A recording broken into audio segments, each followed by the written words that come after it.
Você é um peso, não uma bênção. Faz um favor pra gente. Fica longe nesse Natal. Meu nome é Emily Walker. E, de onde quer que você esteja vendo isso, fica aqui comigo. Você já foi agradecido com silêncio, e depois descartado com uma frase? Aquela mensagem nem parecia uma rejeição. Parecia que eu tinha sido apagada. Eu tava na cozinha do meu pequeno AP de um quarto, dobrando roupa depois de um plantão de 12 horas no hospital. Meus dedos ainda doíam por causa das luvas de látex, quando a mensagem apareceu na tela. Era do meu pai. O mesmo homem que um dia eu achei que ia me levar até o altar. O homem que me chamava de a sua bússola, porque eu sempre sabia para onde ir, mesmo quando o mundo não sabia. E agora? Agora eu era só um peso. Fiquei olhando aquelas palavras. Pesquei, esperei que viesse mais coisa, talvez uma piada, sei lá. Mas nada. Só aquelas 12 palavras. Sem em com amor. Sem ponto final. Sem desculpa. Lá fora, a neve caía. Em silêncio. Eu já tinha arrumado minha mala. Tinha comprado a passagem. Ia fazer uma surpresa de Natal. Depois de 5 anos trabalhando direto nas festas, eu finalmente ia voltar para casa. E não era só pelo peru ou pelas músicas. Eu queria ver minha casa de novo. A casa que eu salvei. Mas já chego nessa parte. Sentei devagar na beira da cama. O quarto estava em silêncio, mas era um silêncio pesado. Mais pesado que qualquer sirene que eu já ouvi no plantão. Eu não chorei. Pelo menos, não na hora. Porque quando você toma um soco no estômago, você não chora logo. Você só fica ali, parada, tentando entender o que fez de errado. Aí abri o e-mail e cancelei o voo. Fui para a sala, desliguei as luzinhas de Natal, peguei os presentes embrulhados e guardei tudo no armário, com cuidado, como se fossem lembranças frágeis que eu não queria ver de novo. E respondi só uma palavra: entendido. Foi só isso. Não xinguei. Não pedi para ter um lugar na mesa. Nem perguntei o porquê. Porque eu já sabia a resposta. Foi no momento que deixei de ser útil, que também deixei de ser bem-vinda. 5 anos atrás, eu descobri que meus pais iam perder a casa. A minha casa de infância. Aquela com os degraus que rangem, a tinta descascando, o sótão onde a gente acampava quando chovia. Eles iam perder tudo. Então eu paguei a hipoteca. Em silêncio. Não uma vez. Não 2. Mas todo mês, por 5 anos seguidos. Enquanto isso, eles postavam fotos dos jantares de família no Facebook. Sem mim. E agora que tudo tinha se resolvido, sem mais dívidas, sem mais ligações desesperadas, eu pensei, talvez agora seja a minha vez. Talvez agora eu possa voltar para casa. Não como a enfermeira que paga as contas, mas como filha. Mas, em vez disso, recebi aquela mensagem. Você é um fardo, não uma bênção. Fique longe. Depois disso, eu não respondi. Não postei nada nas redes. Não liguei pro meu irmão. Nem chorei no ombro de ninguém. Fiquei quieta. E nesse silêncio, alguma coisa dentro de mim mudou. Porque quando você tá tentando manter as pessoas aquecidas, e elas mandam você ficar lá fora no frio, uma hora você para de bater na porta. Você deixa o silêncio falar por você. 5 dias depois, eu não mandei cartões. Não gritei. Mas o que eu fiz em seguida? Surpreendeu todo mundo. As pessoas acham que traição sempre vem com grito, porta batendo, briga feia. Mas, às vezes, ela entra quietinha pela porta dos fundos, sorrindo. Com o cheiro do perfume da sua mãe. Olha, essa não foi a primeira vez que me deixaram de lado. Foi só a primeira vez que nem tentaram disfarçar. 5 anos. Esse foi o tempo que eu fiquei longe no Natal. Não porque eu queria, mas porque, todo ano, aparecia um novo motivo para eu não ir. No primeiro ano foi: Emily, as estradas estão ruins. Vamos fazer uma Páscoa bem especial no lugar. No segundo ano: quem sabe você pode trabalhar no feriado? Ganhar aquele bônus. No terceiro ano: eles nem perguntaram se eu ia. Via as fotos no Facebook. Todo mundo de pijama combinando, tomando chocolate quente. Meu irmão Noah com aquele suéter que eu mandei pra ele, ainda com a etiqueta. No quarto ano, mandei presentes. E recebi uma mensagem da minha mãe. Você sempre sabe como mimar a gente. Te amamos. Na época, eu achava que aquilo queria dizer que eu era importante pra eles. E no quinto ano, foi o ano em que pararam de me chamar. Mesmo assim, eu continuei ajudando. Mandava dinheiro, pagava a hipoteca, sempre diziam claro, quando pediam ajuda com só mais uma coisinha. Aquela casa, toda enfeitada com luzes e guirlanda, era para estar sendo tomada pelo banco. Eles não sabiam que eu tinha achado a carta do banco escondida atrás de uma gaveta. Não sabiam que eu passei a dívida pro meu nome, com uma cláusula especial, só para eles não perderem a casa. Não sabiam que eu fazia turno dobrado no hospital, tomava café frio e pulava refeições, só para conseguir mandar exatamente $1.142 por mês para casa. Eles sempre falavam que iam me pagar de volta. Nunca pagaram. Nenhuma vez. Mas eu nunca cobrei. Dizia para mim mesma, isso é família. E com família, a gente aparece. Mesmo cansada. Mesmo sem agradecimento. Mesmo quando eles esquecem da gente. Então, esse ano, quando o hospital finalmente aprovou minha folga, e eu não tinha dívidas, nem correria, nem emergência, eu comprei a passagem. De verdade. Não só um sonho. Uma real. Comprei presentes. Nada caro. Mas de coração. Escolhidos com carinho. Achei uma foto antiga do meu pai me segurando quando eu tinha 3 anos, na frente da lareira. Coloquei numa moldura de madeira bonita. Embrulhei em papel dourado, amarrei com fita vermelha e escrevi: para o pai. Da sua bênção. Hoje isso me parece até cruel, de tão irônico. Lembro de andar pra lá e pra cá naquela noite, pensando: será que eles vão ficar felizes? Surpresos? Orgulhosos, talvez? Mas eles não ficaram nada. Foram cruéis. Aquela mensagem não foi uma explosão de raiva. Foi eles mostrando quem realmente são. Sem filtro. Você é um fardo, não uma bênção. Faz um favor. Fica longe nesse Natal. Eu não pedi explicação. Porque, às vezes, quando a pessoa mostra quem é de verdade, o pior erro é pedir para ela repetir. Então eu fiquei quieta. Desfiz a mala. Uma camisa de cada vez. Tirei o casaco devagar, como quem sabe que não tem mais para onde ir. Porque não tinha. E comi cereal, no escuro. Fiquei olhando a neve cair. Como se eu fosse um estranho espiando pela janela. Eu não estava mais triste. Eu estava humilhada. E sabe o que dizem sobre a humilhação? Ela pode fazer 2 coisas com você: te deixar menor, ou te deixar mais forte. Naquela noite, alguma coisa dentro de mim escolheu a segunda opção. No dia seguinte àquela mensagem, eu fiquei em silêncio. Não só por fora, mas por dentro também. Era como se alguém tivesse desligado tudo que eu achava que eu era. É difícil explicar esse tipo de dor. Ela não grita. Não corta.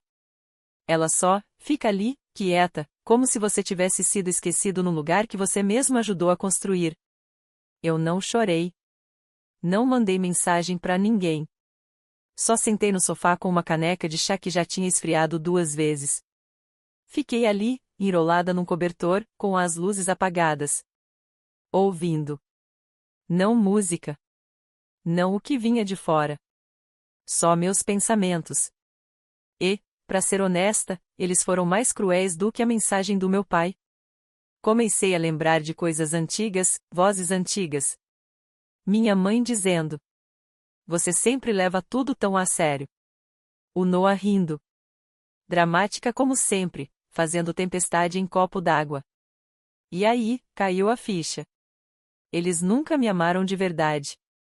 Amavam o que eu fazia por eles. Amavam o dinheiro. A segurança. O fato de que, quando tudo dava errado, eu tava lá para consertar. Mas eu? A pessoa? A filha? A mulher? Eu era invisível, a não ser que fosse útil. Lembrei das ligações dos últimos 5 anos. Minha mãe me chamando de anjo antes de pedir para pagar a conta do dentista. Meu pai dizendo: "Você é forte, estamos tão orgulhosos", sempre depois de eu mandar outro pagamento para manter as luzes da casa acesas. Até o Noah. Só ligava para pedir ajuda com a faculdade, com um laptop novo, ou um dinheiro até o fim do mês. E eu dizia sim. Sempre.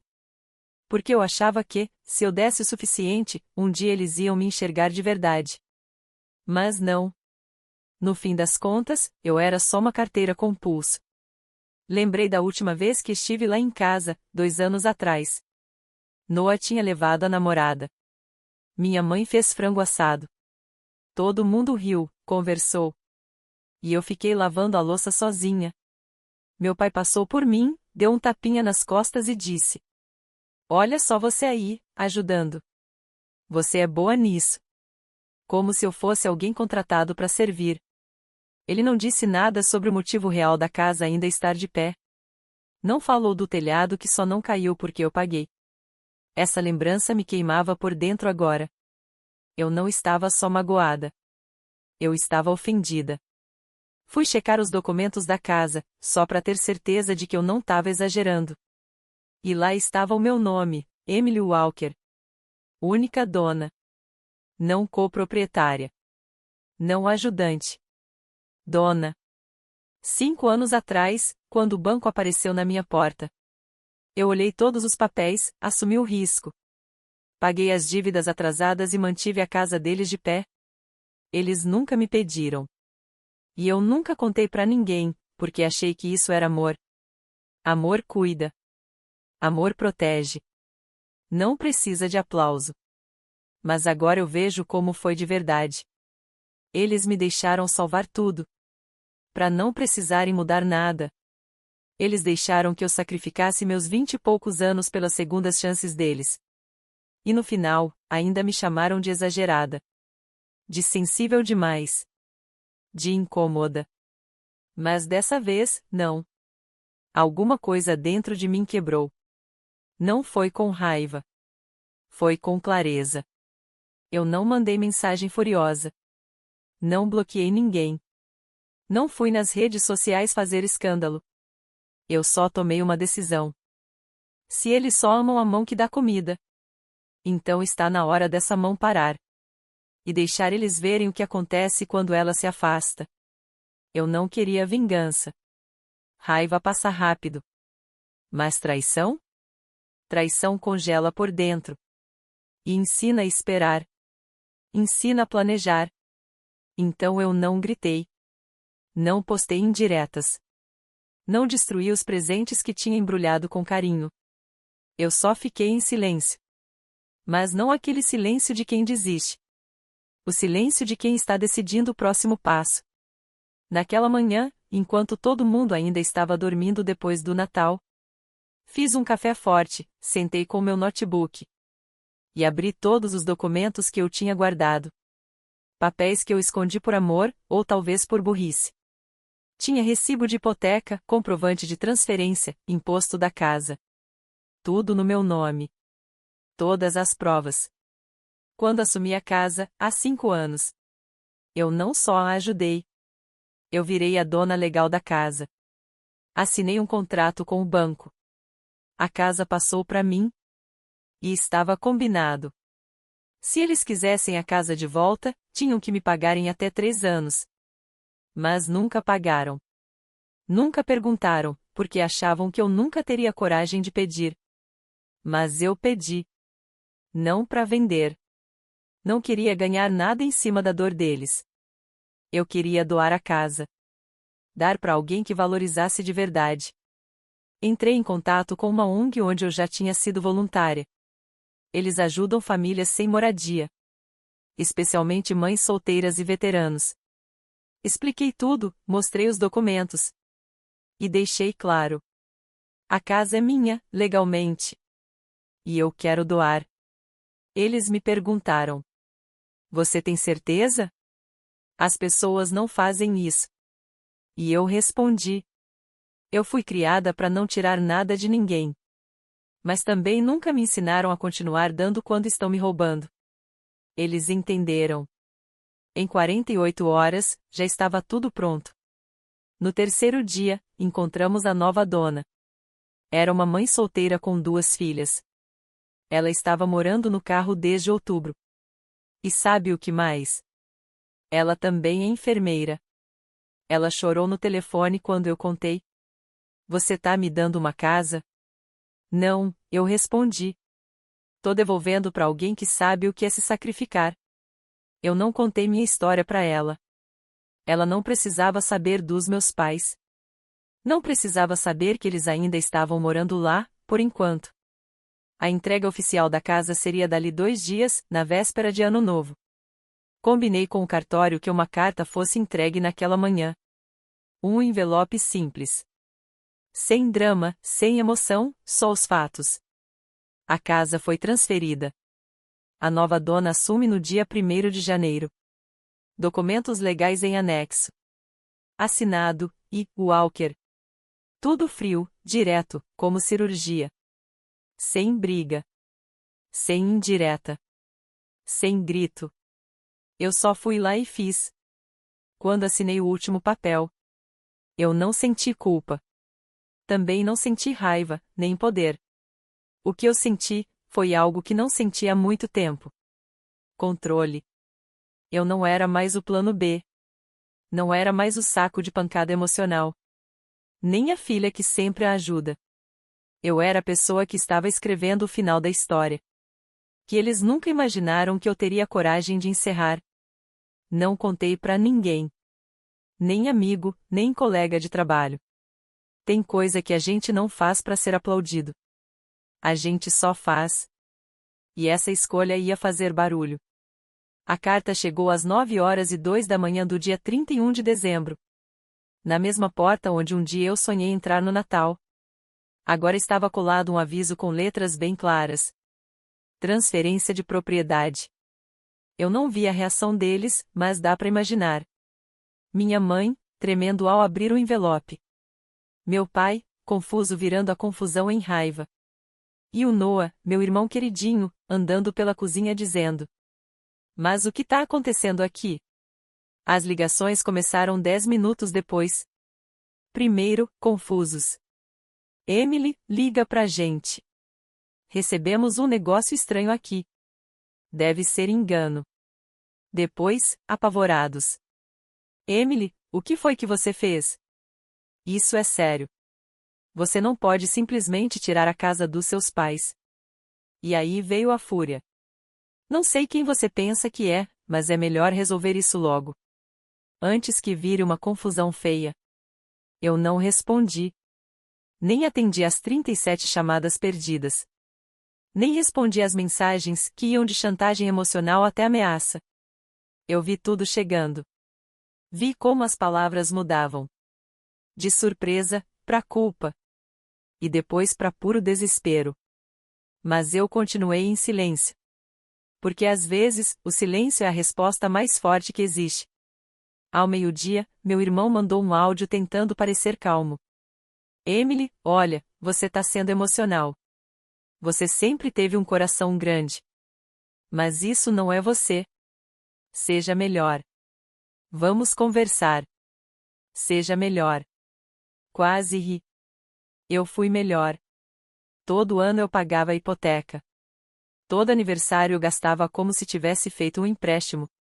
Toda vez eu engolia minha tristeza só para eles continuarem fingindo que a vida tava boa. Agora, eu só tava sendo justa. Eles nunca pararam para pensar. E se a Emily parar de ajudar? Porque nunca acreditaram que eu tinha limites.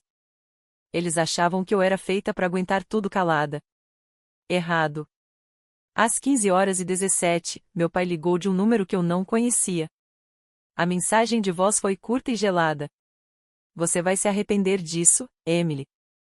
A gente te deu tudo. E é assim que você retribui? Tudo. Essa palavra de novo.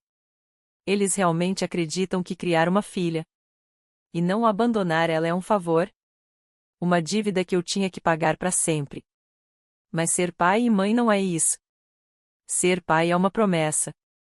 E eles quebraram essa promessa no dia em que me fizeram sentir que eu não era bem-vinda na minha própria casa.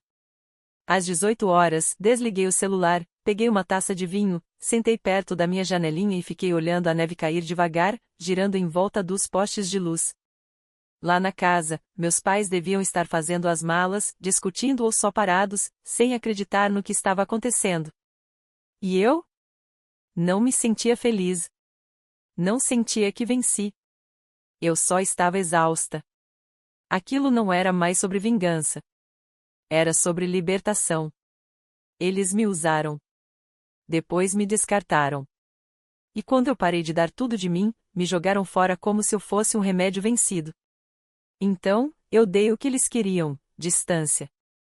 Distância de verdade, com papel assinado, tudo legal, sem volta. A nova família ia se mudar no dia seguinte, ao meio-dia. Uma mulher chamada Daniele, com 2 filhas. Nunca vi elas pessoalmente, só por vídeo. Mas quando ela chorou e disse: "Isso vai salvar a nossa vida", eu soube. Soube que tudo aconteceu como tinha que acontecer. Algumas pessoas herdam uma casa. Outras herdam a dor. E transformam isso num lar para alguém que precisa. E ali, naquele momento, pela primeira vez em muitos anos, eu senti que estava em casa. Não na casa dos meus pais, mas dentro de mim mesma. No dia 2 de janeiro, a história começou a se espalhar. Não nas redes sociais. Pelo menos, não de começo. Começou dentro da minha família. Primos, tias, vizinhos antigos, até meu professor de matemática da escola, o Sr. Jennings, me mandou mensagem. Ouvi umas coisas: "Você tá bem?" Porque meus pais não aceitaram a queda. Inventaram uma nova história. Uma onde eu era vilã. Diziam que eu roubei a casa. Que falsifiquei documentos. Que eu sempre fui instável. Que fazia tudo por atenção. E, de repente, aquelas mesmas pessoas que um dia me chamaram de responsável, de doce, de enfermeira com coração de ouro, começaram a duvidar. Começaram a cochichar. Porque quem mente, não mente sozinho. Eles tentam arrastar os outros com eles. Minha mãe postou uma foto no Facebook, dela com meu pai, sentados num apé alugado, cheio de caixas, em cadeiras dobráveis. Na legenda: "Quando sua filha esquece quem te criou." Tinha centenas de comentários. Emojis chorando, orações, gente indignada. Um deles dizia: "Como alguém tem coragem de fazer isso com os próprios pais?" Eu não respondi. Ainda não. Porque eu sei como essas coisas funcionam. Quem grita primeiro, controla a história. Mas só por um tempo. 3 dias depois, mandei um e-mail. Para uma pessoa só, minha tia Caroline. Ela era a irmã mais nova da minha mãe. Aquela que me dava biscoito escondido quando eu estava de castigo. Aquela que sempre sentia quando algo estava errado. Eu não pedi desculpas. Não implorei. Só mandei os fatos. PDFs dos extratos da hipoteca. Prints de transferências bancárias. O contrato com o meu nome. E a cláusula que dizia: "Se não for pago em 3 anos, a casa passa totalmente para o novo responsável." Terminei o e-mail com uma frase só. Me disseram para não voltar para casa. Então, eu só tornei isso oficial. Ela não respondeu no mesmo dia. Mas no dia seguinte, mandou uma mensagem que eu leio até hoje, sempre que preciso de força. "Emily, você não roubou nada. Você salvou aquela casa. Eles usaram você. Me desculpa por não ter visto isso antes. Agora eu vejo todo o seu lado." 2 dias depois, ela postou no Facebook. Não marcou ninguém, não deu nomes. Só escreveu: "A verdade não precisa gritar. Ela só precisa durar mais que a mentira." E aí, as coisas começaram a mudar. Devagar. Em silêncio. Mas mudaram. Alguns parentes mandaram mensagens, pedindo desculpas. Outros continuaram calados, covardes, preferindo fingir que nada aconteceu. Mas a campanha contra mim fracassou. Porque nada se espalha mais rápido que a verdade comprova. E eu não precisei gritar para ser ouvida. Voltei a trabalhar. Cuidei dos pacientes. Segurei mãos. Troquei curativos. Fiz o que eu sempre fiz. Cuidar dos outros. Mas agora, sem me esquecer de cuidar de mim. Ninguém no hospital sabia o que eu tinha feito. E eu preferia assim. Porque vingança que precisa de atenção não cura nada.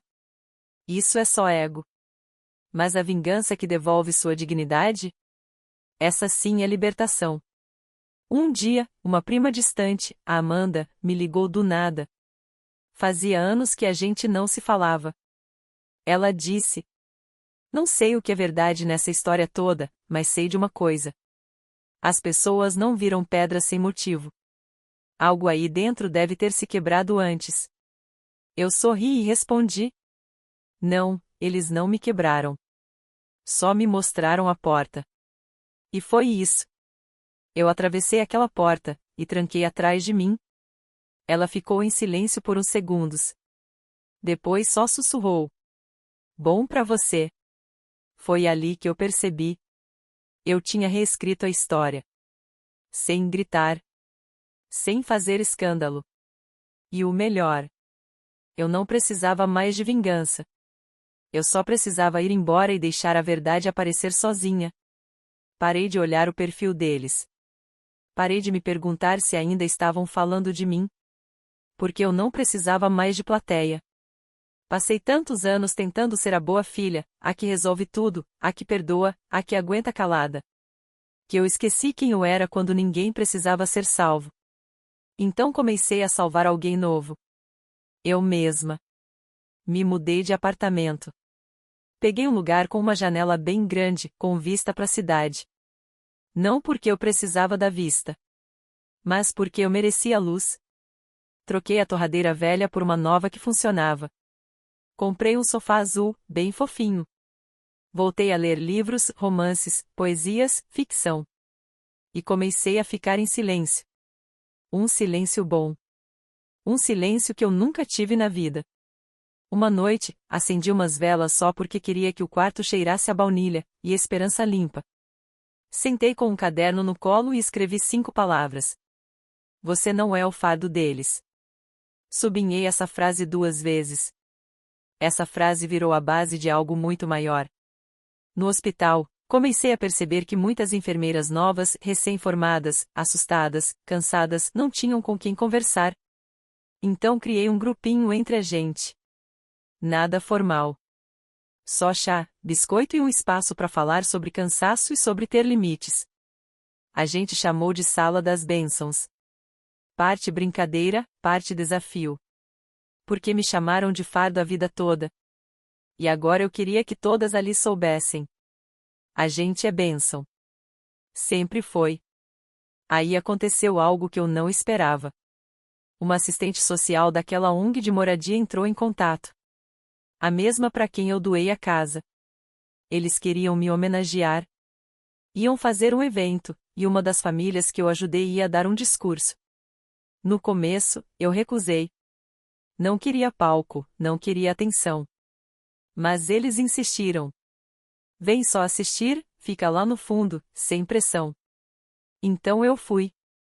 Durante o evento, a Daniele, a mulher que agora mora na minha antiga casa, subiu no palco.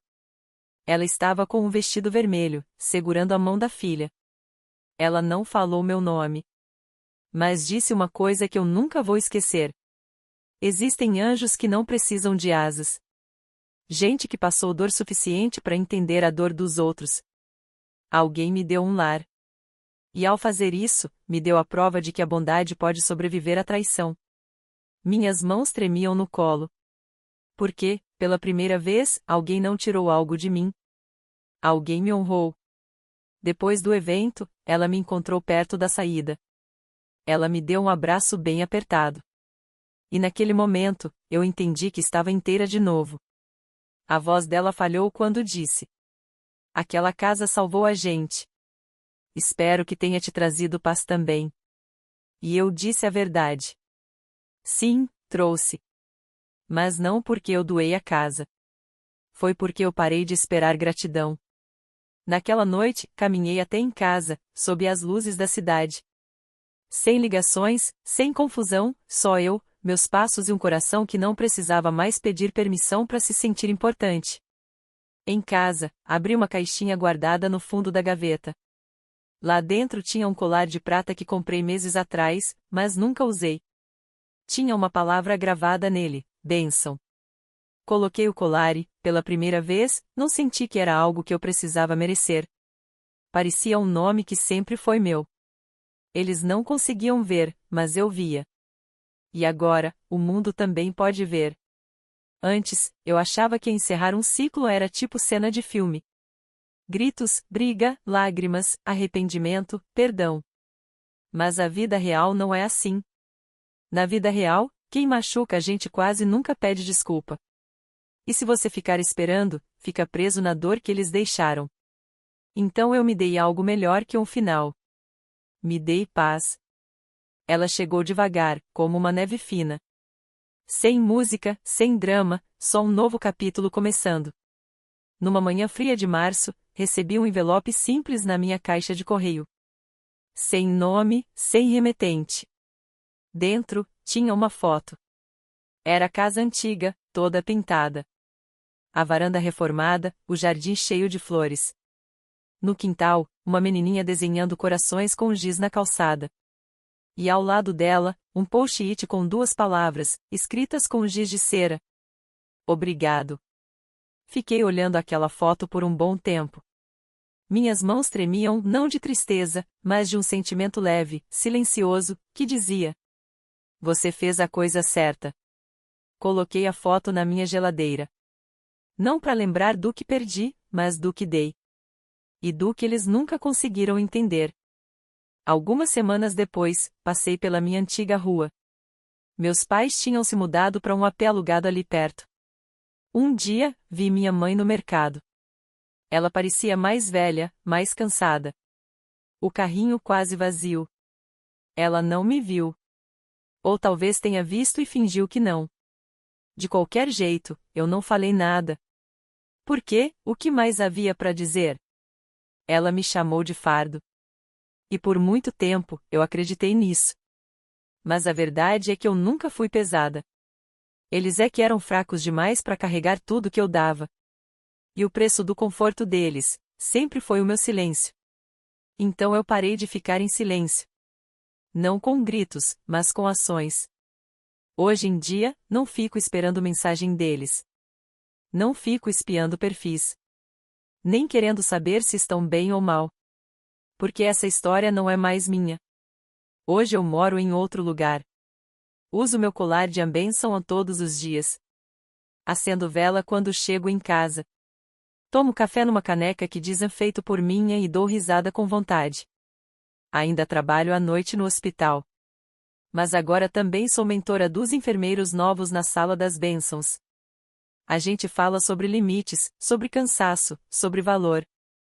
E, às vezes, eu conto uma versão da minha história. Uma história de uma garota que pagou por tudo. E ouviu que ela não era nada.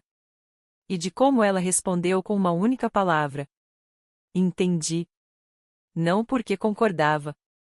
Mas porque ela já tinha cansado de explicar o valor dela pra gente que nunca teve nenhum. Essa palavra virou um ponto final. Um adeus. E também uma promessa. Nunca mais vou implorar por amor em lugar que só me aceita com condição. E se você está assistindo isso agora, talvez você também já tenha sido chamado de peso. Talvez sua bondade tenha sido tratada como se fosse moeda de troca. Talvez sua falta tenha sido a única forma de alguém notar sua presença. Se for o seu caso, deixe eu te dizer uma coisa. Você não é o arrependimento de ninguém. Você não é o culpado de tudo. Você não é o caixa emocional de ninguém. Você é uma bênção. Não porque alguém te disse isso, mas porque agora você acredita. Eu nunca recebi um pedido de desculpas. Nunca tive o Natal perfeito que imaginei. Mas eu consegui algo melhor. E quer saber? Isso vale muito mais.